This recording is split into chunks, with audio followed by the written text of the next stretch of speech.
आज के इस वीडियो में हम हर्ट्ज एक्सपेरिमेंट के बारे में समझेंगे कि what is the hertz experiment.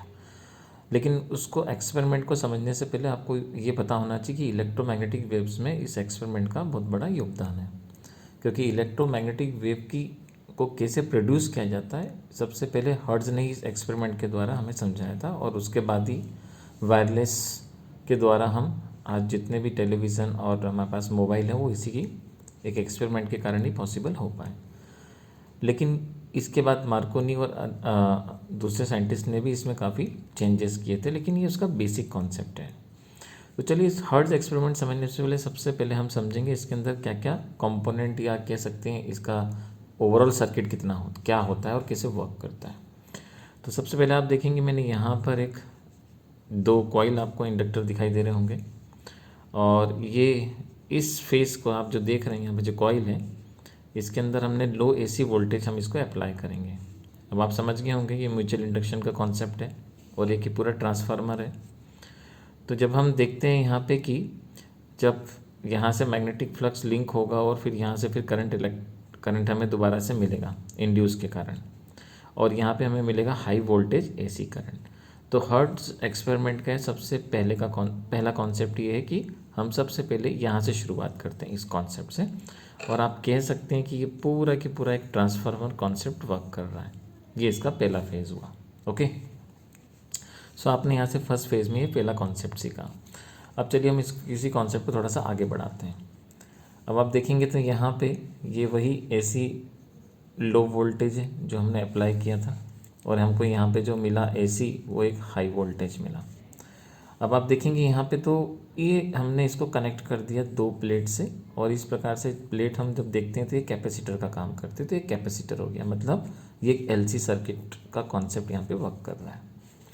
अब आप देखेंगे ये प्लेट एक पॉजिटिवली चार्ज हो जाएगा और एक नेगेटिवली चार्ज हो जाएगा। तो ये हर्ट्ज एक्सपेरिमेंट का सेकेंड कॉन्सेप्ट है कि ये उसके सेकेंड फेज़ में हम कैपेसिटर का कॉन्सेप्ट देखते हैं।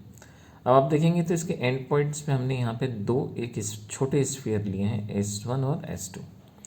अब आपको ये बेसिक रूल पता होना चाहिए कि अगर आप किसी भी एक वायर के अंदर अगर किसी भी वायर में अगर आप चार्ज अगर देखें, अगर इस पे बस चार्ज हैं तो सबसे ज़्यादा चार्ज यहाँ पे डिस्ट्रीब्यूट होते हैं इस कोने में, इस पॉइंट में, क्योंकि पॉइंटेड हिस्से में सबसे ज़्यादा डेंसिटी चार्ज की होती है। तो सेम कॉन्सेप्ट यहाँ पे अप्लाई किया गया है। इसका पर्पज़ ये है कि सबसे ज़्यादा मैक्सिमम चार्ज जो लिंक हो वो यहाँ पे चार्ज हो। तो इस प्रकार से हम देखेंगे S1 पे हमें मैक्सिमम पॉजिटिव चार्ज मिलेंगे और S2 पे हमें नेगेटिव चार्ज मिलेंगे मैक्सिमम अमाउंट में, क्योंकि पॉइंटेड हिस्सा आप देख रहे हैं। तो इस एक्सपेरिमेंट का ये दूसरा कॉन्सेप्ट है। अब देखिए होता क्या है, जैसे ही यहाँ पे मैक्सिमम अमाउंट में चार्ज होता है तो इसके बीच में जो एयर होती है इस पॉइंट में, उस एयर के अंदर जो एयर मॉलिक्यूल्स होते हैं वो चार्ज हो जाना शुरू हो जाते हैं या आयंस बन जाते हैं, या उसके फ्री इलेक्ट्रॉन्स जो होते हैं वो इस एनर्जी को गेन करके बाहर निकल जाते हैं। तो हम मान लेते हैं कुछ फ्री इलेक्ट्रॉन्स यहाँ से बाहर निकले और आप देखेंगे कुछ आयंस हमें यहाँ पे मिल जाएंगे, क्योंकि जो इलेक्ट्रॉन खोएगा तो वो फिर पॉजिटिव आयंस में कन्वर्ट हो जाएगा। और इस प्रकार से हम देखते हैं जो अभी तक हवा थी यहाँ पे वो एक कंडक्शन का कार्य करने लगती है। अब देखिए होता क्या है फिनोमिना, इस फिनोमिना के यहाँ समझते हैं कि जो ये S1 है और ये जो S2 है यहाँ पे जो हम डायग्राम में मैंने आपको दिखाया, यहाँ पे इतना ज़्यादा चार्ज हो जाता है और माइनस और प्लस के कारण इस दोनों के अंदर पॉजिटिव चार्ज और नेगेटिव चार्ज दोनों एक दूसरे को कैंसिल करते हैं, और कैंसिल करते समय बहुत तेज़ी से एक स्मॉल इंटरवल ऑफ टाइम में एक करंट पास होता है एक लाइटिंग के फॉर्म में, जैसे कि थंडर के समय हमें देखने को मिलता है।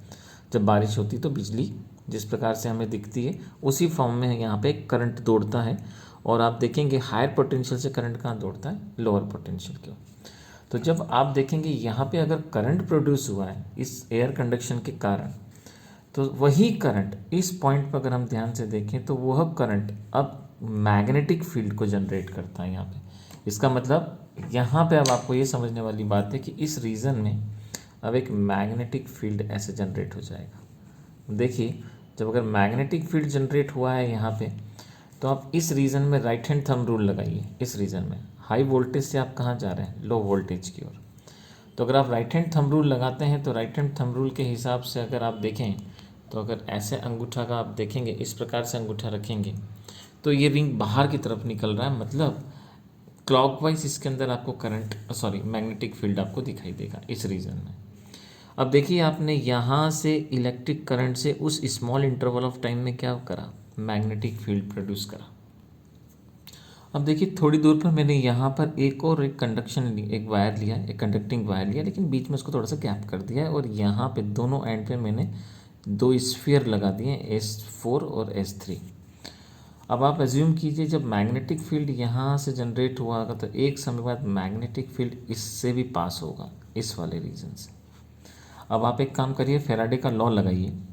जब इस रीजन से मैग्नेटिक फील्ड पास होगा, इसका मतलब इसको अगर हम थोड़ा सा बाहर लेके समझने की कोशिश करें तो जब यहाँ से मैग्नेटिक फील्ड ऐसे बाहर निकल रहा है तो मैग्नेटिक फील्ड बाहर निकलने के कारण जब फ्लक्स यहाँ पे कटेगा तो इसके अंदर क्या होगा, एक ईएमएफ जनरेट होगा। और जब ईएमएफ जनरेट होगा मतलब इस पॉइंट पे कॉर्नर्स पे आप देखेंगे तो पोटेंशियल डिफरेंस जनरेट होने के कारण क्या होगा, फिर से यहाँ तक फिर एक क्या देखेंगे आप, तो ये मैग्नेटिक फील्ड के कारण क्या जनरेट हुआ, करंट हुआ। तो ज़रा इसको समझिए, यहाँ पे करंट जब आप देखेंगे जब एक दूसरे को दोनों कैंसिल कर रहे थे तो मैग्नेटिक फील्ड जनरेट हुआ था, लेकिन जब आप इस पॉइंट पे आते हैं जो आपको यहाँ दिख रहा है तो यहाँ पे इन 2 एंड्स पर जो कि बीच में गैप है, यहाँ कुछ नहीं है, तो क्या होगा, इन दोनों के बीच में दोबारा से हम देखेंगे तो करंट स्पार्किंग के फॉर्म में बाहर निकलेगा। तो इस एक्सपेरिमेंट से ये समझ में आता है कि जो आपने देखा इलेक्ट्रिक फील्ड मैग्नेटिक फील्ड में कन्वर्ट होता है और मैग्नेटिक फील्ड यहाँ पे कायम है, किस में कन्वर्ट हो रहा है, इलेक्ट्रिक फील्ड में। और इन दोनों फिनोमिना के कारण क्या होगा, इलेक्ट्रोमैग्नेटिक वेव्स प्रोड्यूस होगी।